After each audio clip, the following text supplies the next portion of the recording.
we're wanting you to understand, of all the things that you've heard us talking about here today, what would improve your life or anybody else's more than all other things put together? If I was happy? Yeah. So, yeah. And so, as you get ahead of yourself so what most people are doing is saying, oh yes, I would like to do that because that will make me happy, and I would like to do that because that would make me happy, and I would like to do that because that would make me happy, and that would make me happy because it's lots of fun people, and that would make me happy because it's got lots of money coming with it, and that would make me happy because I'd get to live in a beautiful part of the world. And we say conditional, conditional, conditional. What we want you to do is think about, and this is what we want you to hear, is what we've been after all day, is that as you can find right here, right now, current, something that feels happy when you think about it, no matter where you're getting it from, and you stay there until the conditions or the situations or the people or the ideas that match happy begin to occur to you. You see what we're getting at? It's flipping the whole thing. It's doing it. It's counterintuitive to what you've been practicing. Because what you've been practicing says, I'll find the condition that I believe will make me happy, and then I'll find a route to that condition that makes me happy. And we say, but you got to understand that you're the point of attraction to which all things are flowing. So if you can find something, anything to think about or observe or live that makes you happy, and you can maintain that for a little while, other things that make you happy will flow into your experience, and they will be in the form of the work that you want and the money you want. And why is that? Because all of those components are in your vortex. You didn't only just put happy in your vortex, you put lots of money in there too. You put lots of freedom. You put the ability to be and do and have anything that you want. You put the ability to make your own decisions. You put the ability to set your own time. You put the ability to set up your own calendar. You put the ability to really be free. You put the ability to make a difference in people's lives. You put the ability to have other people that resonate with you flow to you. In other words, you put that and more than we have time to talk about in your vortex, and it's already all in there. And what's the access key for you? How do you spend that vibrational currency? By trying to find some condition that you can make yourself believe that you can line up with, or by just finding the core of the reason that you want all of those things and practice it as much as you can until you own it, and then follow the inspiration to that desire, which is to be happy, that will, we promise you, fill in. Does that make sense to you? I'm a little blown away. In some cases it... That was heavy.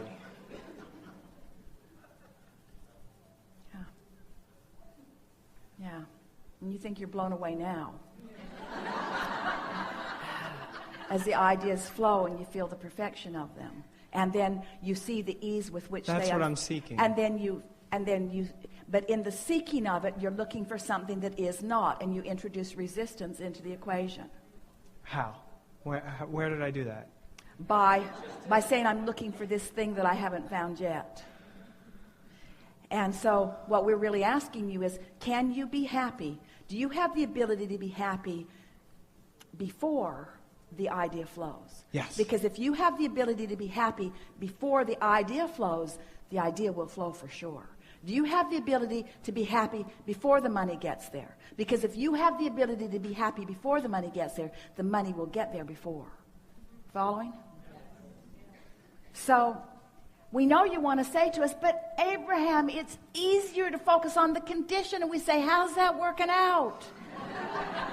It's not easier to focus on the condition. Conditions are loaded. They're loaded with the way everybody else feels about them. They're loaded with all your past beliefs about them. Conditions are loaded with expectations. Start in this pure place and create the environment that allows it to grow. And then experience the explosion of good ideas flowing to you.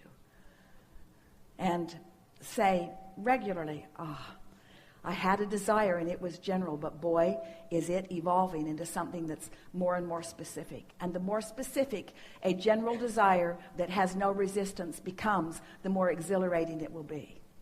So, a desire that has a lot of momentum and no resistance is ecstasy. A desire that has a lot of momentum and a lot of resistance is miserable. A desire that has not much momentum and no resistance is the beginning of every good thing you want.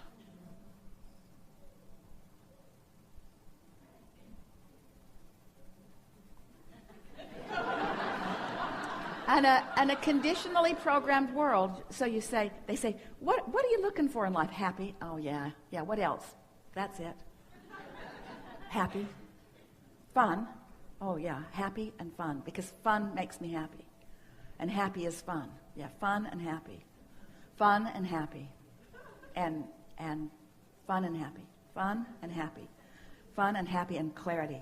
Fun and happy and clarity, because clarity makes me happy, and clarity is fun. Fun and happy and clarity. And power, because fun is happy, and happy is fun, and clarity is power, and fun and happy and clarity and rich. And rich. And rich. And healthy. In other words, once you're there in a stable way, you can add anything and everything else to the list, and it will show itself to you in full measure. But you got to start from the basics, and you got to give up the conditional approach to life that you have been practicing, because the conditional approach is introducing resistance into your experience that is unnecessary. I'm going to have to download this. Our ploy is working. I have one more thing that is completely separate, but how can I tap into Abraham and this message that comes through you? Get happy. Get happy. Yeah. I want it. Well, you're clearly on the trail of it. Your desire is clear, and your allowing was strong enough to get you in the chair. And so in this moment, in this current moment, the resistance is non-existent. And so it's seeking this state of being, it's seeking this feeling. Really what it amounts to is not making such a big deal out of things, and not trying so hard to justify, and sort of taking everyone else out of the equation, and just developing a relationship between you and your source, and letting that be the primary thing that you're reaching for. And to understand that the source within you is happy, and that when you feel happy, that alignment is happening. And when you're yearning for something, that's different. Yearning is different than happy. Yearning is an active vibration in opposition to what I'm reaching for. So it's not trying so hard. It's being easier about it. It's looking for the evidence of it that's all around you all the time. It's acknowledging when you are in alignment, and reveling in that alignment, and talking about that alignment when you are there, and keeping the momentum of that alignment going longer, and consciously acknowledging that it is happening, and staying there until you're fully appreciated, and until you just feel obnoxiously invincible. In other words, when you tune into this and practice it and allow it and own it, and can get there easily, and start there every morning, and get further and further into your day with it, then all of the easier it gets, the easier it gets. Because at first it's a little awkward, but you get better and better at it. And the better you get at it, the more evidence it flows. And the more evidence it flows, the easier it is to be good at it. Until then it becomes the condition coming in response to the vibration, rather than trying to get the vibration to come in response to the condition. That's really what we're wanting you to understand. It's getting the cart before the horse, or the horse before the cart. You want to, and so of all of the things in the world that you can think of, if someone were to walk up to you and say, what do you seek most in life? Your answer is? Joy, happy. And if you wanted to add more momentum to that, what other words would you say? If this person were saying to you, and what does that joyful happiness mean to you? Flesh it out a little. Having fun, being passionate, and having a direction, and going for it with everything. Having fun, meaning engaging with lots of others. And, laughter, and humor. But feel how when you said having direction, there was a little yearning in that. So what you want to say is knowing direction, feeling my way, feeling the inspiration, getting the impulse, being alive to the impulse, following my bliss. Feeling it, being moved from the inside, recognizing that when I feel like this, I'm on the brink of something good, and then when that something good comes, saying, I knew you were coming. I just didn't know in what way you would manifest, but I felt you coming. Those kinds of things. These are the kind of conversations that you want to have with yourself. I knew you were coming. I could feel you coming. I woke up excited about you coming. Jerry and Esther were in this neighborhood a few years ago, and they were on their way to what they considered to be their favorite restaurant in the area, and driving down the freeway. And all of a sudden, Jerry said, let's go to this restaurant instead. And Esther was driving, and all of a sudden, she needed to exit like now.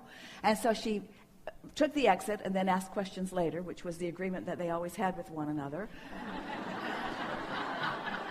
All right, I've done it. Now why? I don't know. I just feel like we should go. I just feel like I'd like to eat here. But they have that great salad we like over there. And there's only 5 places in the whole world that we can get that salad. And I know, but I just feel like this is where we want to go. And so they went in, and the place was empty, which Esther never sees as a very good sign. And hardly anybody around. And a very nice person came up and helped them and talked to them briefly. And Jerry was always wanting to know people. He wanted to know who she was and where she was from and just a little bit about her. And then Jerry reached into Esther's purse where there was the envelope where, even though they beg you not to buy anything with cash, you always do. So there's always an envelope with a considered amount of money in it left at the end of the seminar, and it was in Esther's purse. And Jerry just reached for it and just handed it to the girl and said, this is for you. And she said, well, thank you very much. And she went into the kitchen, and they literally heard dishes break as the little girl had opened her package to see what was there. And she came back in to where they were, and she said to them, you know, I woke up this morning, and the first thought I had was something really, really good is going to happen to me today. Something really good is going to happen to me today. And Esther said, well,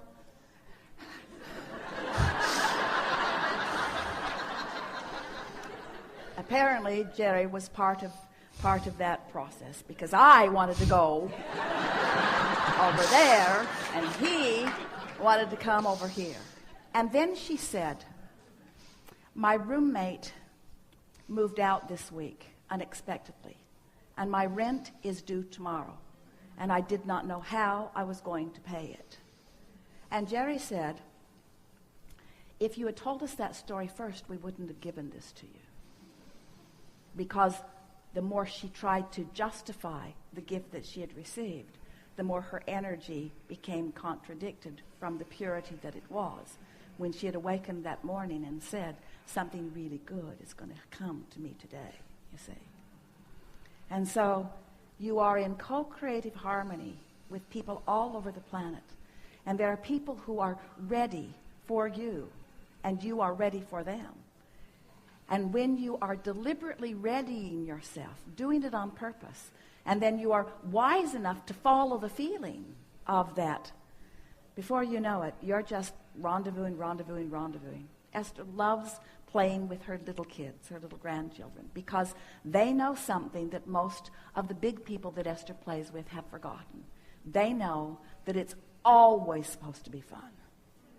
Not just a little fun now and then not fun, and then a little more fun and then not fun. Always fun.